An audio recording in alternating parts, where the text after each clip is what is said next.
Waalaikumsalam. Silakan duduk. Monggo silakan duduk. Waalaikumsalam. Assalamualaikum Pak. Waalaikumsalam. Waalaikumsalam. Silakan duduk ya semuanya ya. Waalaikumsalam Pak. Silakan duduk di tempatnya masing-masing.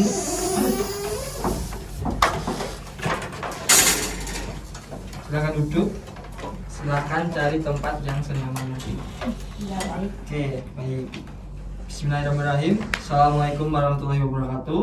Waalaikumsalam warahmatullahi wabarakatuh. Puji syukur selalu kita panjatkan kepada Tuhan Yang Maha Esa, karena kita di sini masih dipertemukan dengan sehat walafiat tanpa kekurangan satu apapun. Amin. Gimana anak-anak kabarnya hari ini? Baik Pak. Alhamdulillah baik ya. Ini dari kelas semua ya ini? Ya. Oke. Jadi sebelum kita ke tahap berikutnya, alangkah baiknya kita berdoa terlebih dahulu. Mungkin ada yang mau memimpin doa? Saya Pak. Ya silakan Mas. Sebelum kita mulai kegiatan hari ini, langkah baiknya kita berdoa dulu. Berdoa mulai. Selesai. Amin. Terima kasih ya Mas. Baik Pak. Oke, sebelumnya di sini udah kenal satu sama lain apa belum? Belum Pak. Belum kenal ya? Oke, berarti kita perkenalan dulu ya. Perkenalan mungkin dari Bapak dulu, nanti langsung ke sebelah kanan, nanti urut ke sebelah kiri, begitu ya. Ya Pak. Nama Bapak di sini adalah Gilang Rahmat Fatoni. Bapak di sini adalah guru bimbingan dan konseling untuk kelas 10. Mungkin dari Mbaknya sebelah situ bisa perkenalan. Halo teman-teman. Halo. Perkenalkan, nama saya Nur Aini Triwahyuni. Saya dari kelas 10 IPS 2. Saya Herlina Rahma Agustin dari kelas 10 IPS 4. Saya Linda Permatasari dari IPA 1. Saya Sardin Bayurewan dari IPS 3. Perkenalkan, nama saya Anissa Giriwardani dari 10 IPA 1. Perkenalkan, nama saya Ilham Dina Saputri dari kelas 10 IPA 3. Perkenalkan, nama saya Nurul Fatimah dari kelas 10 IPA 1. Saya Harifana Fitanur Aisyah dari kelas 10 IPA 2. Saya Lisa Dwi Hartanti dari 10 IPS 3. Oke. Jadi udah kenal ya satu sama lain ya. Sudah Pak. Alhamdulillah. Jadi anak-anak, kalian udah tahu belum? Kalian dikumpulkan di sini untuk ngapain? Belum Pak. Belum tahu ya? Jadi Bapak mengumpulkan kalian di sini untuk melaksanakan sebuah kegiatan bimbingan dan konseling. Tepatnya adalah kegiatan konseling kelompok. Ada yang pernah mengikuti kegiatan konseling kelompok sebelumnya? Belum Pak. Belum pernah? Belum. Oke, jadi Bapak di sini akan menjelaskan sedikit mengenai konseling kelompok itu sendiri. Jadi konseling kelompok itu suatu bantuan kepada individu dalam situasi kelompok yang bersifat pencegahan dan penyembuhan, serta diarahkan pada pemberian kemudahan dalam perkembangan dan pertumbuhan. Konseling kelompok itu juga memberikan bantuan yang diberikan oleh seseorang konselor kepada orang-orang yang membutuhkan bantuan untuk mengentaskan masalah yang sedang dihadapinya dalam dinamika kelompok. Jadi tujuan dari konseling kelompok ini yaitu diharapkan setiap anggota kelompok memahami dirinya dengan baik dan menemukan dirinya sendiri. Berdasarkan pemahaman dari itu untuk menerima dirinya sendiri dan lebih terbuka terhadap aspek-aspek positif dalam kepribadiannya. Jadi Bapak di sini akan menjelaskan sedikit alur dari kegiatan konseling kelompok kita pada pagi hari ini. Jadi yang pertama kita akan menanyakan dari masalah setiap anggota kelompok. Jadi setiap anggota kelompok itu menjelaskan mengenai masalah-masalahnya yang bersifat pribadi. Lalu kita pilih salah satu masalah yang dirasa paling berat dan urgensinya sangat besar. Kita pilih, kita sepakati, dan kita bahas permasalahannya. Lalu anggota kelompok yang tidak terpilih masalahnya untuk dibahas, itu diharapkan memberikan pendapat dan sarannya atas masalah tersebut. Dan jangan khawatir, di sini anak-anak jika ingin membicarakan mengenai masalah pribadinya, karena di sini bimbingan di konseling kelompok ini terdapat beberapa asas yang dirasa untuk menjaga kerahasiaan kita. Jadi yang pertama adalah asas kerahasiaan. Jadi di sini anak-anak tidak perlu khawatir apabila masalahnya diceritakan di luar konseling kelompok ini. Jadi di sini kita jaga rahasia atas segala macam informasi dan segala informasi yang didapatkan di konseling kelompok ini. Lalu yang kedua adalah asas kesukarelaan. Maknanya kehadiran anak-anak di sini tidak ada yang dipaksakan. Ke sini atas kesadaran sendiri kan? Iya. Ya. Lalu ada asas keterbukaan. Asas keterbukaan ini artinya anak-anak tidak perlu ragu dan segan untuk membicarakan masalah-masalah pribadinya, karena kita sudah dijaga dari asas kerahasiaan tadi. Lalu ada asas kegiatan, artinya hasil layanan konseling kelompok ini tidak akan berarti bila klien yang dibimbing tidak melakukan kegiatan dalam mencapai tujuan-tujuan bimbingan. Lalu yang terakhir adalah asas kenormatifan.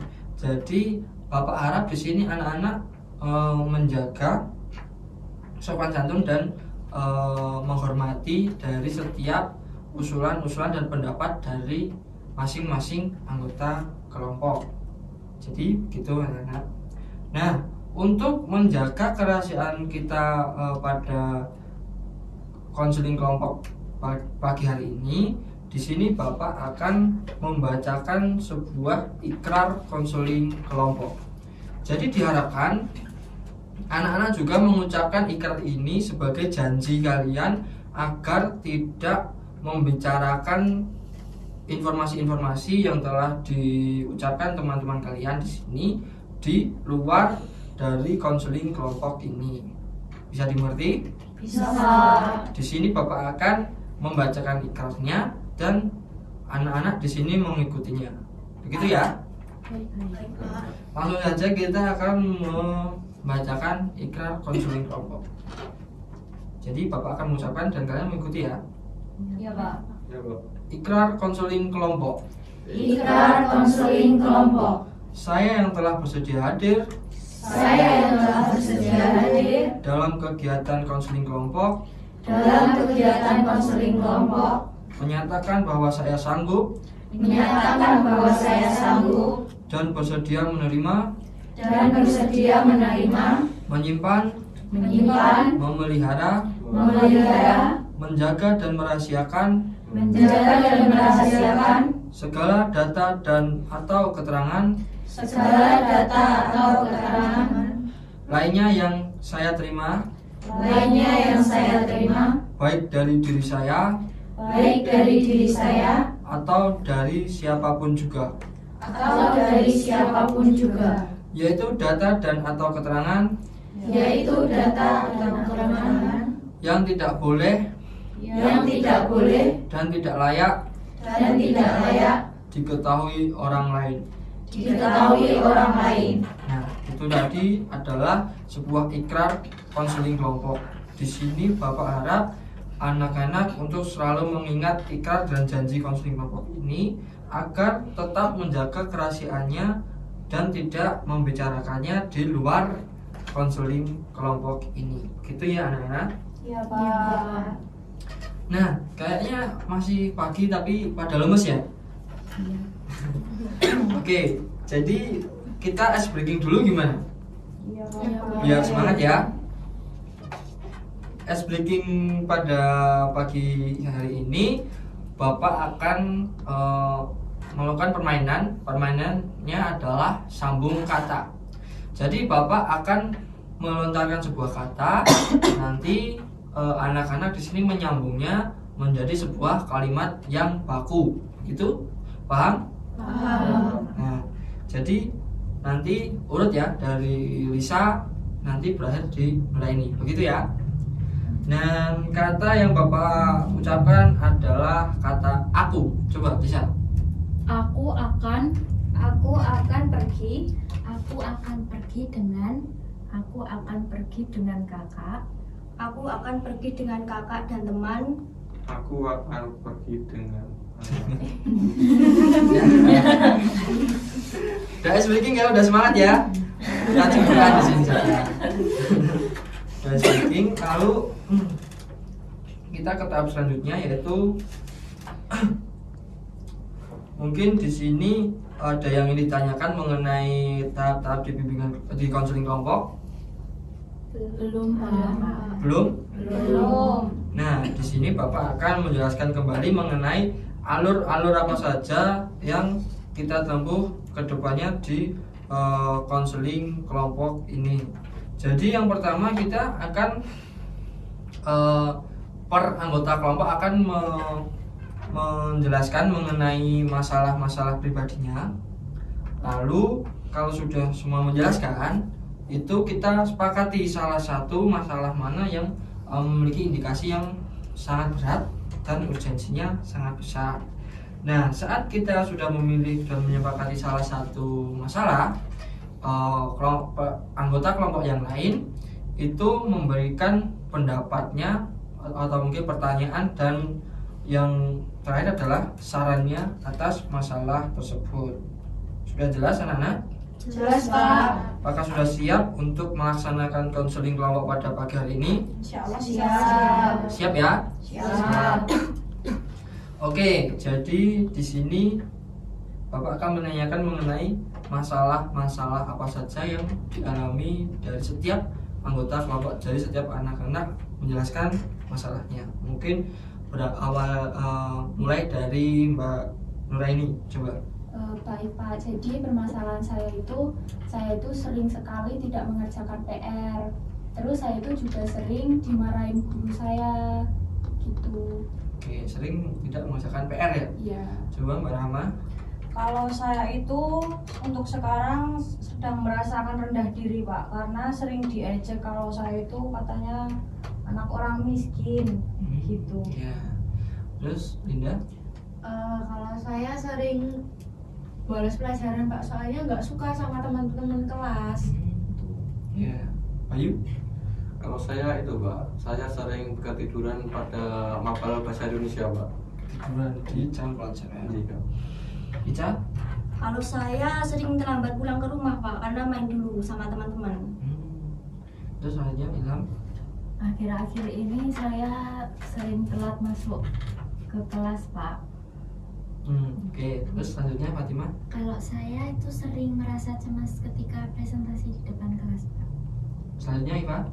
Kalau saya kan anak baru, jadi saya sering dibully dan belum mempunyai teman Pak.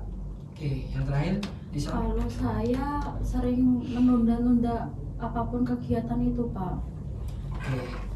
Jadi semuanya udah menjelaskan masalahnya ya. Jadi masalahnya cukup kompleks, cukup bervariasi juga. Namun untuk kegiatan pada pagi hari ini kita sepakati dulu mau membahas masalah yang mana yang sekiranya paling urgensinya besar dan masalahnya paling berat. Saya Pak, Iya Fatimah? saya ingin usul mungkin bisa mengangkat masalah dari Mbak Ilham yang terlambat datang ke sekolah, mungkin Pak.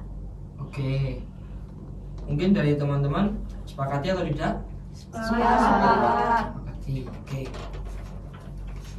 Jadi kita sepakati untuk membahas permasalahan dari Ilham Dina yang sering terlambat masuk sekolah. Mungkin Ilham Dina bisa dijelaskan? Jadi akhir-akhir ini saya sering terlambat ke sekolah Pak. Saya juga sering dipanggil guru BK karena saya terlambat. Itu semua karena saya bangun tidur kesiangan. Karena malamnya itu saya suka nonton film-film gitu Pak. Jadi saya tidurnya udah pagi, udah nunggu subuh gitu baru tidur. Terus saya juga sering nggak ngerjain tugas Pak. Ya karena saya saya tahu kalau saya salah, saya lebih mementingkan nonton film daripada mengerjakan tugas. Jadi mungkin seperti itu, Pak. Oke, jadi itu tadi detail permasalahan yang dialami oleh Ilham Dina. Mungkin yang lain ingin memberikan tanggapannya. Saya Pak, saya ingin bertanya kepada Mbak Ilham Dina. Silakan. Nah, kenapa Mbak Ilham Dina itu sangat terobsesi dengan maraton film atau series gitu?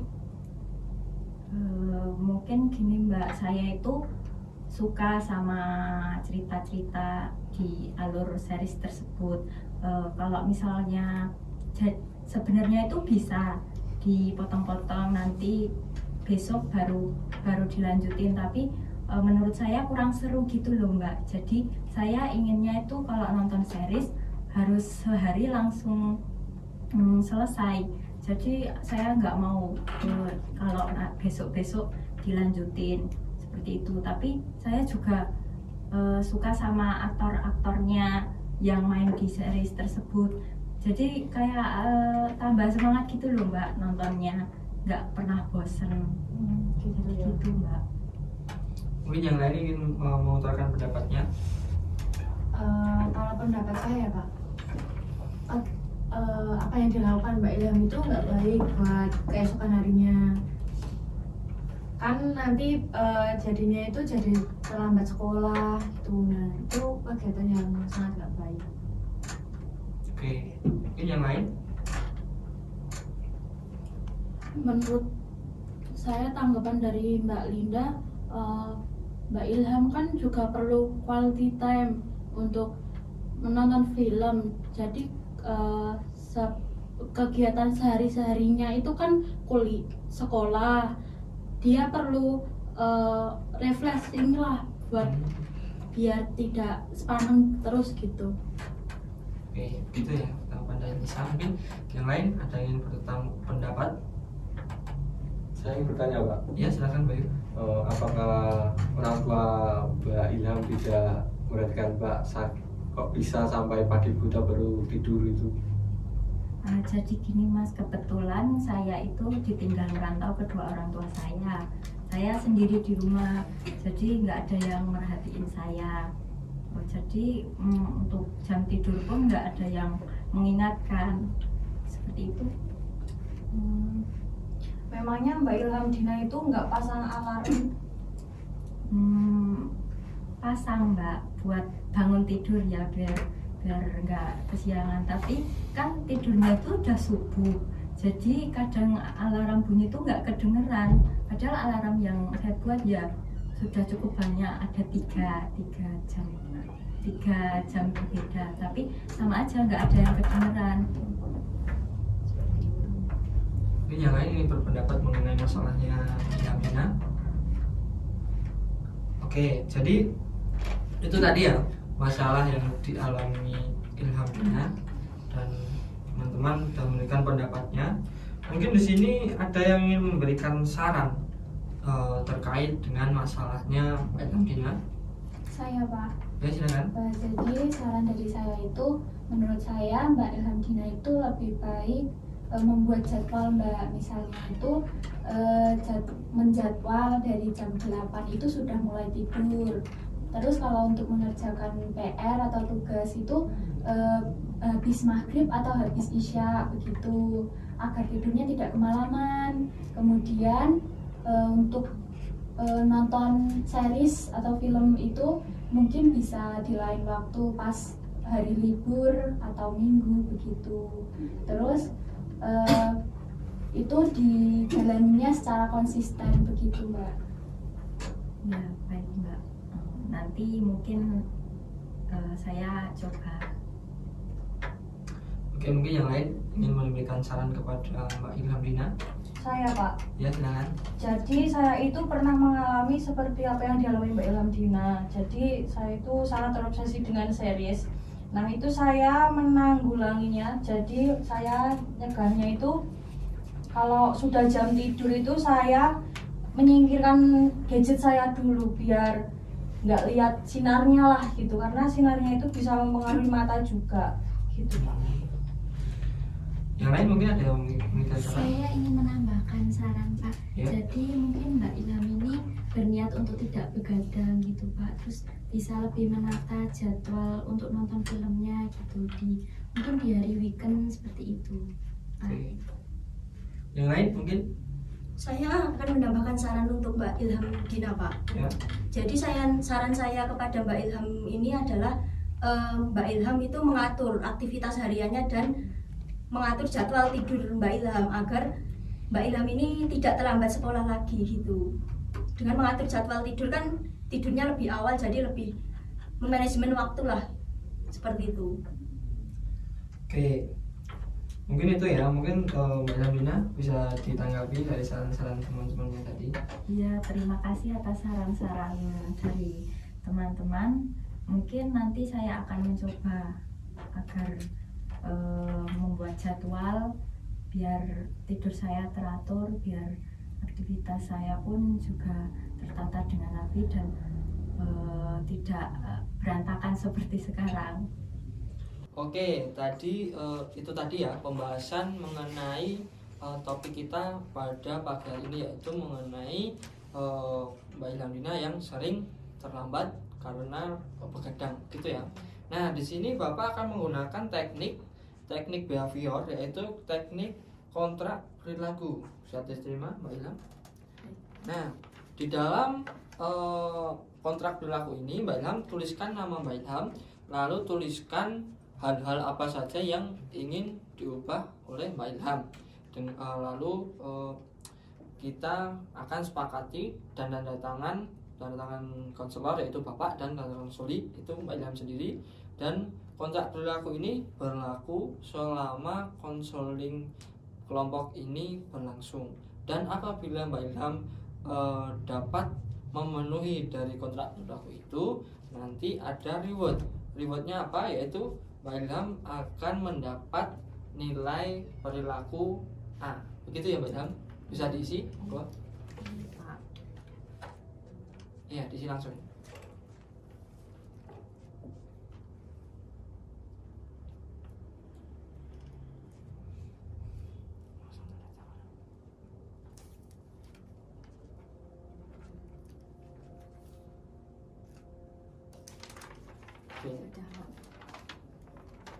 Disepakati ya untuk lembar kontrak perilaku ini berlaku sampai konseling kelompok ini berakhir, gitu ya. Oke, baik. Itu tadi pembahasan kita mengenai konseling kelompok dengan topik dan tema dari masalah pribadi dari Mbak Ilham Dina.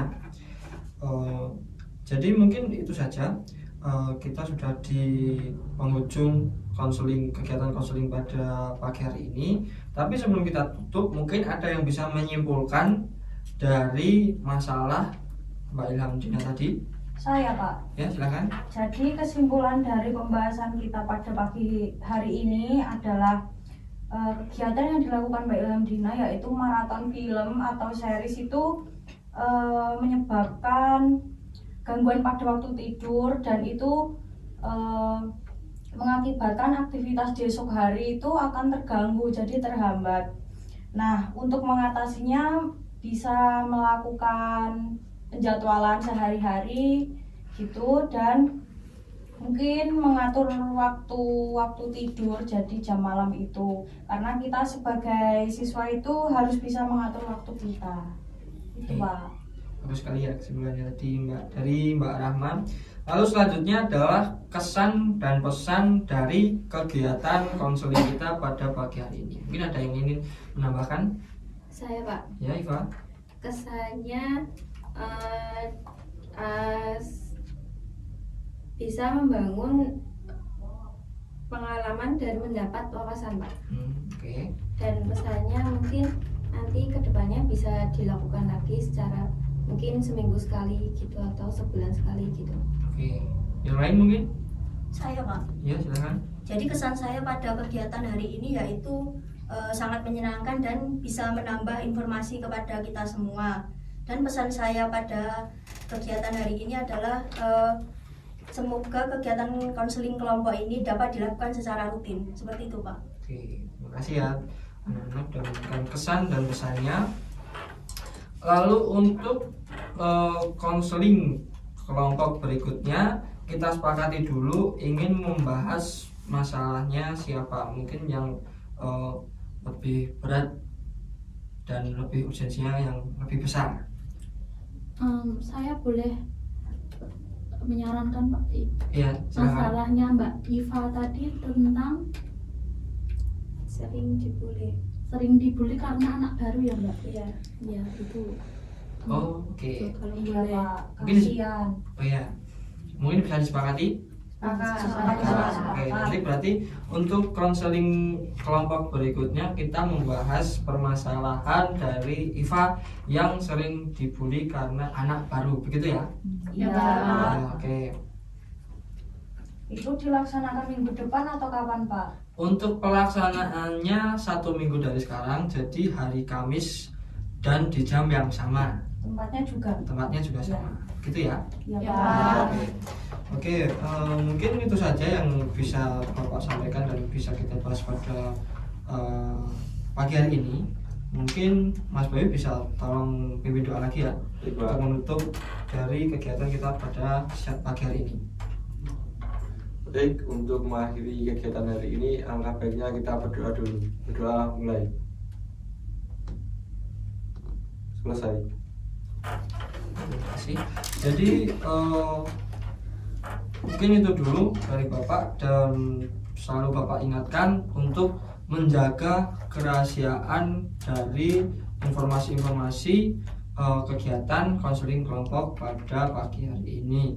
Jangan sampai kita bicarakan di luar keanggotaan konseling kelompok pada pagi hari ini. Begitu ya?